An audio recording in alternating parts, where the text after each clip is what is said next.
आहे त्याबद्दल मी आपली दिलगिरी व्यक्त करतो। परंतु बांधवांनो, सकाळचं काय नागरिक भेटायला आले येतात आणि आम्ही 10 टायमिंग टाकली त्यावेळेस सुरुवात, तरी तिथं 11 सव्वा 11 घरीच वाजले। काही लोकांना नाही भेटलो म्हणते तर घरी आलो तरी भेटला नाही, आम्हाला असं करतोय परत काय करायचं, तिथं नाही भेटलं तरी काय त्यांच्या अडचणी जाणून घेणं गरजेचं आहे। त्यामुळे कुठेतरी त्यांची सगळी काय काय कुणाचा काय संवाद करत त्यांचं कुणाचं काय वैयक्तिक काम नसते, हे आपल्याला प्रचार कसा करायला पाहिजे, कोण कुठं गेला नाही, एक मार्गदर्शन करण्यासाठी सल्ला देण्यासाठी नागरिक आपुलकीनं प्रेमाने या ठिकाणी आलेले असतात। म्हणजे आपण करून आपण त्यांच्याबरोबर संवाद साधतो आणि त्यामुळे सकाळी मला या ठिकाणी उशीर झालेला यायला आजच्या कार्यक्रमाला सगळी सहकारी मग तुकाराम फुरंगी मामा असतील, निजामबाई पठाण असतील, महेश गायकवाड, आकाश पवार, आरबाज पठाण, ऋषी कोकणे, महादेव चव्हाण, सागर फुरंगी, प्रवीण राठोड, रामेश्वर धनवडे, सोन्या शेलार, ओंकार कदम, रितेश गायकवाड, सद्दाम पठाण, निखिल गायकवाड, विकी चोपडे,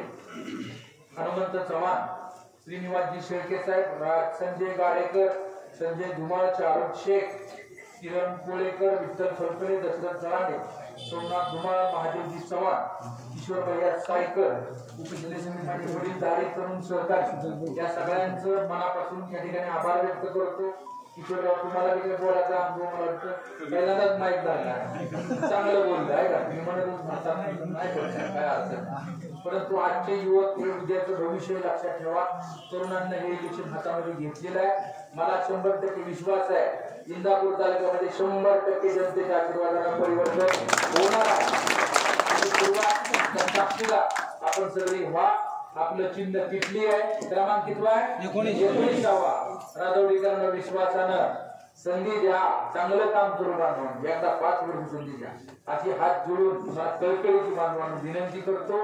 आणि 20 तारखेला किटली जोडून तुझं काय करू, डावी बाजू बघायचीच नाही, उजवी बघायची, उजवी मधलं 19 खानायचं बघा किटली आहे का।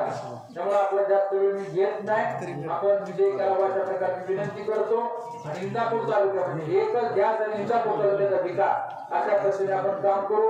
यानंतर थोडक्यामध्ये मला वाटतं बाबासाहेब चौरे साहेब यांनी मार्गदर्शन करावं अशी विनंती मी त्यांना करतो।